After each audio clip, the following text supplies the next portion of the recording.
할렐루야, 평안히 주무셨습니까? 오늘도 복된 하루를 허락하신 하나님께 감사드리며 주님의 기쁨이 되는 은총의 하루가 되기를 소망합니다. 4월 6일 새벽 기도를 시작하겠습니다. 다같이 사도신경 하시겠습니다.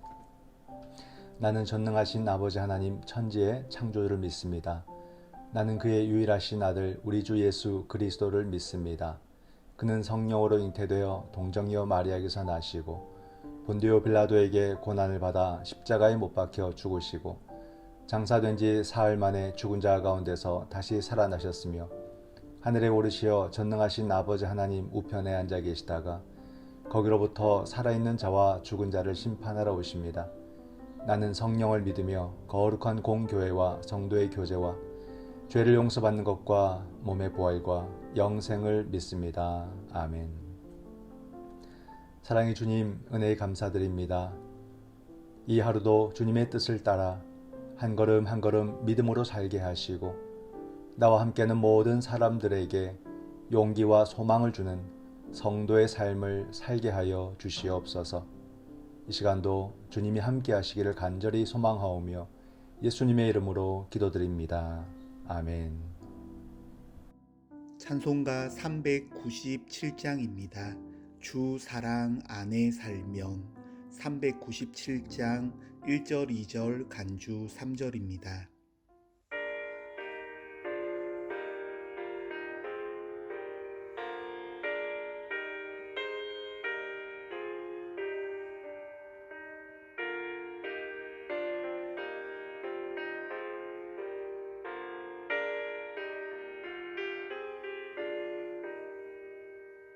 주 사랑 안에 살면 두려움 없으며 그 사랑 변함없어 늘 마음 편하다.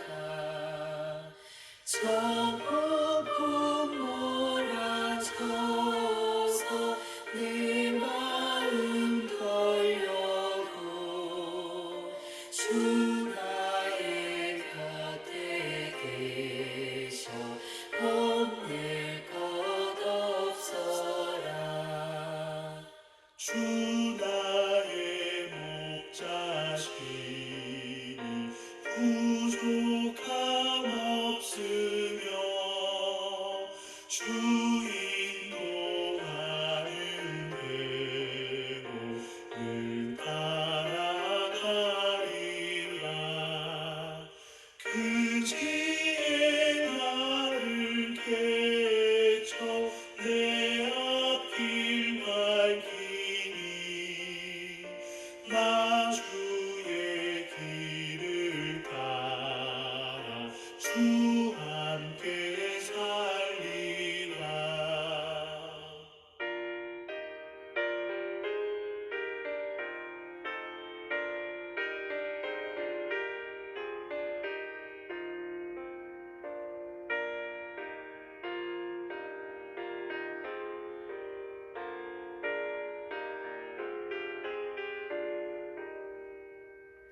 저 넓고 푸른 들판 내 앞에 열리고 그 검은 구름 거쳐 새 하늘 보인다.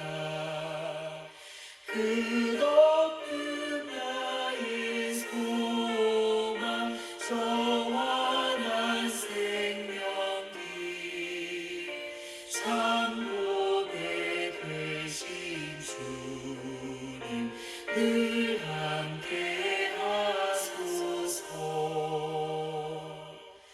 아멘.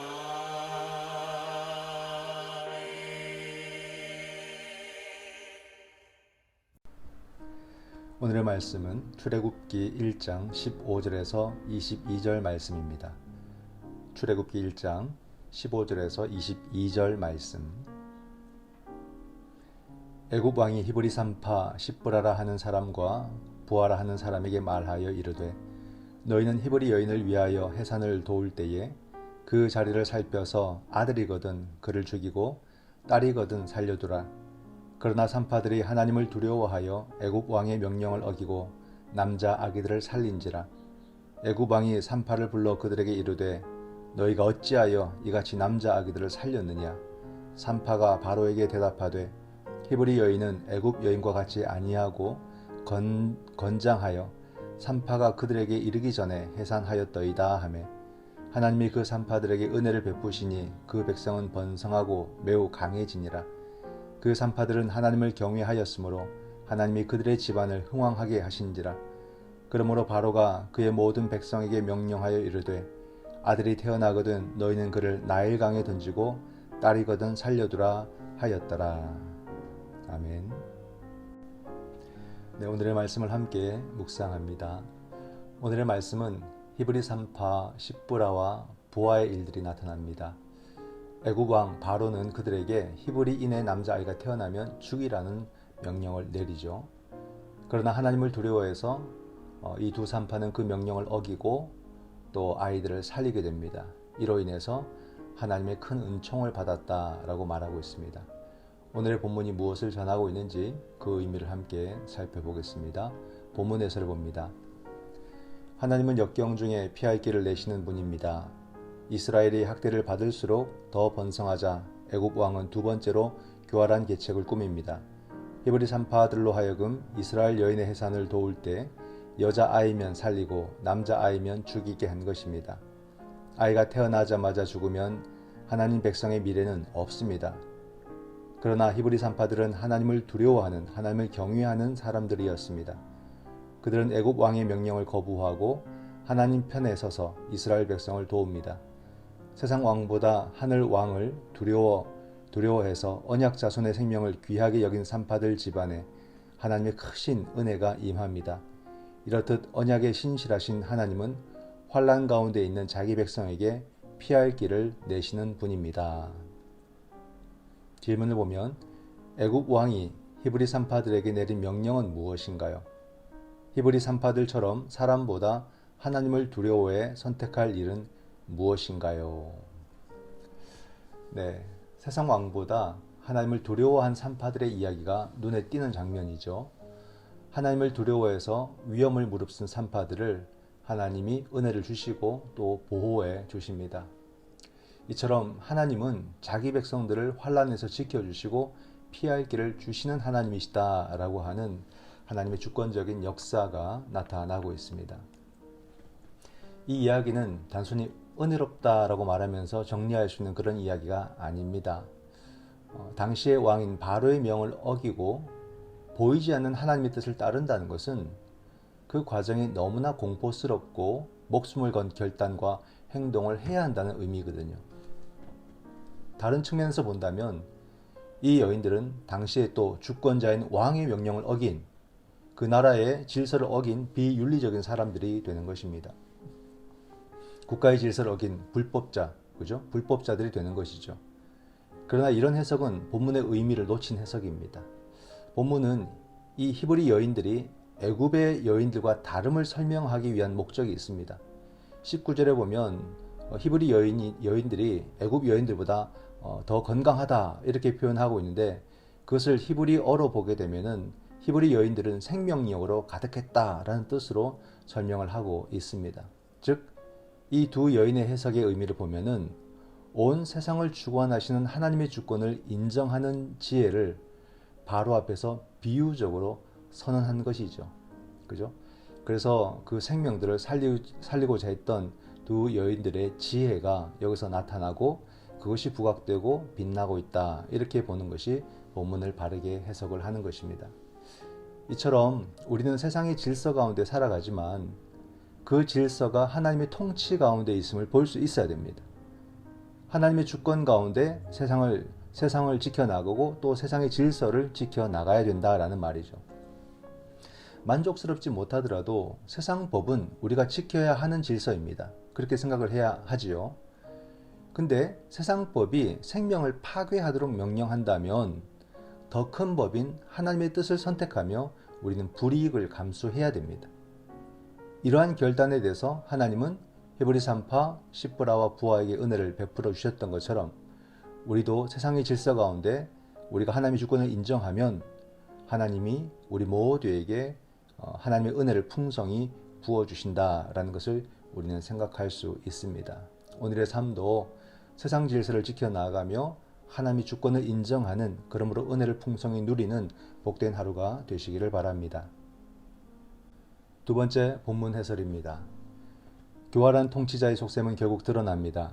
은밀히 행하려던 두 번째 계획도 실패하자 애굽 왕은 드디어 가장 강한 수를 씁니다. 이스라엘 남자아이는 태어난 다음이라도 무조건 강에 던져 죽이라는 것입니다.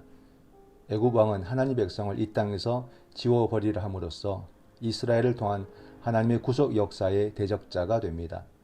그러나 이스라엘의 운명이 다한 것 같은 이 일을 통해 하나님은 출애굽을 지휘할 모세가 나게 하시고 그로 하여금 바로의 궁에서 바로의 제물로 성장하게 하십니다. 이처럼 하나님은 절명의 상황에서 구원을 창조해내십니다. 하나님이 살아계신 한 우리 삶의 어떤 역경도 끝이 아닙니다. 질문을 보면 이스라엘의 번성을 막기 위해 애굽 왕이 내린 잔인한 명령은 무엇입니까? 한계 상황에서 하나님이 새롭게 여신 길이 있다면 무엇일까요? 자기에게 접목해서 한번 생각해 볼 수가 있겠죠. 보면은 바로의 악행은 결국 모세의 탄생을 부르는 행위가 된다, 이런 해석을 할 수가 있습니다. 악인들의 그 악행은요, 도리어 강력한 하나님의 구원 역사를 앞당기는 행위가 됨을 우리는 알아야 됩니다. 이런 역사를 볼 수 있다면 어떻습니까? 나에게 임한 또는 나에게 있는 어떤 역경도 견디고 이겨낼 수 있다는 그런 믿음을 우리가 갖게 되는 것이죠.